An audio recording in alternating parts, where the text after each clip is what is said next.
In 1977, one of the most powerful corporate empires on Earth received an ultimatum from a developing nation of hundreds of millions of people.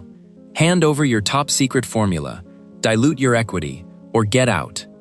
To the absolute shock of Wall Street analysts and international investors, the high-powered executives sitting in Atlanta didn't even blink. They packed up their syrup plants, surrendered a massive, multi-million-dollar consumer base that they had spent decades building, and completely vanished from the country overnight. For 16 years, the world's most recognizable soft drink simply did not exist in India. But Coca-Cola's historic exit wasn't just a localized trade dispute or a minor disagreement over supply chains. It was the ultimate, high-stakes collision between absolute corporate sovereignty and fierce national economic policy. Today we're breaking down the history, the underlying politics, and the massive fallout of how the world's biggest beverage giant was forced out of one of its most critical international markets. To understand why this catastrophic fallout happened in the first place, we have to look back at how deep Coke's roots actually went into the region. Following India's hard-won independence in 1947, the country was rapidly trying to modernize its infrastructure and build out its domestic industrial backbone.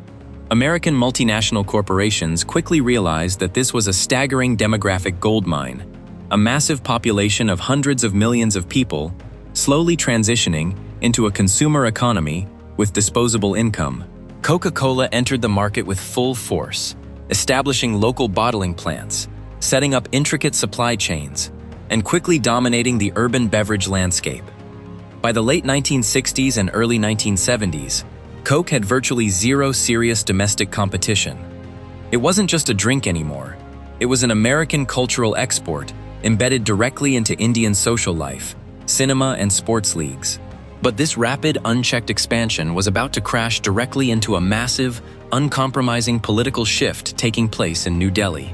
By the mid-1970s, India's political landscape shifted dramatically towards strict economic nationalism and a heavy-handed push for self-reliance.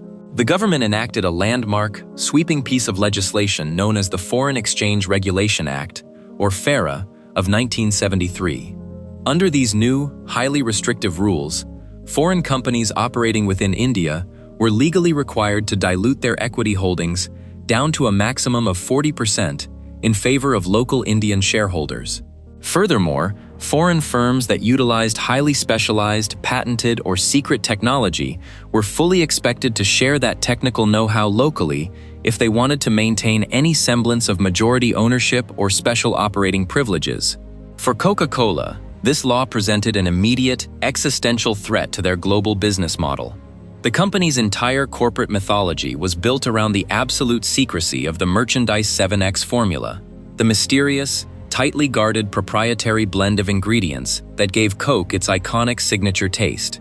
Management in Atlanta had a strict, unbreakable corporate policy. The formula was never to be written down in full or handed over to any government, third party, or local entity under any circumstances whatsoever. As tense negotiations between the Indian government and Coca-Cola dragged on relentlessly through 1976 and 1977, the two sides finally hit an absolute structural stalemate. The government firmly demanded that Coke reduce its foreign equity, transfer its specialized beverage technology, and stop remitting its massive profits back to the United States. Coca-Cola countered with various proposals, offering partial compliance on financial matters, but drawing a hard, unmovable line when it came to sharing its manufacturing secrets and giving up majority control of its operations. The government refused to budge an inch. In June 1977, with the Janata Party coming to power on an explicitly pro-Swadeshi platform centered on total self-sufficiency, the writing was clearly on the wall. Coca-Cola was formally given a strict deadline to comply with the FERA regulations or wind down its operations entirely. Rather than compromising their sacred formula or losing control of their intellectual property to a foreign state, Coca-Cola chose the nuclear option: total, immediate withdrawal. Delivery trucks suddenly stopped rolling, multi-million-dollar bottling plants went pitch black, and the famous red and white branding vanished completely from store shelves across the entire country. When a corporate giant leaves a vacuum of that sheer magnitude, nature and aggressive local entrepreneurship quickly steps in to fill the void. The sudden exit of Coca-Cola left millions of loyal consumers thirsty and hundreds of local Indian bottling partners facing sudden, catastrophic bankruptcy. Stepping directly into that massive market void was a domestic enterprise called the Pure Drinks Group, which had previously served as Coke's primary local bottler. They quickly engineered, bottled, and launched a brand new, homegrown cola, simply called Thums Up, alongside a complimentary lemon-lime drink called Limca and a sweet orange soda named Gold Spot. Thums Up, featuring a slightly spicier, more robust, and more carbonated flavor profile that was specifically tailored to local palates, swept the nation like wildfire and instantly became an absolute cultural institution. For an entire generation of Indians, growing up through the 1980s, Thums Up wasn't just a substitute, it was cola. Confident executives back in Atlanta foolishly assumed they would eventually be invited back on their own terms once the country realized it couldn't live without them. They severely underestimated how fast and efficiently local competitors could capture, adapt, and lock down the market. By the early 1990s, India's economic landscape underwent a massive, historic liberalization wave under Prime Minister P.V. Narasimha Rao, dismantling the strict protectionist licenses of the past and opening the floodgates to foreign investment.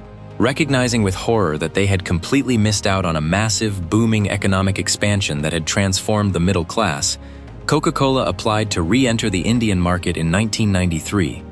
But re-entry wasn't as simple as just turning the lights back on and hoping customers remembered the brand from nearly 20 years prior. To reclaim its lost turf, Coke had to spend hundreds of millions of dollars buying out its old rival, purchasing the very same domestic brands, including Thums Up, Limca, and Gold Spot, that had risen directly from its ashes years prior. Today, Coca-Cola fights a brutal, ongoing war for market share in India against fierce competitors like PepsiCo and domestic giants.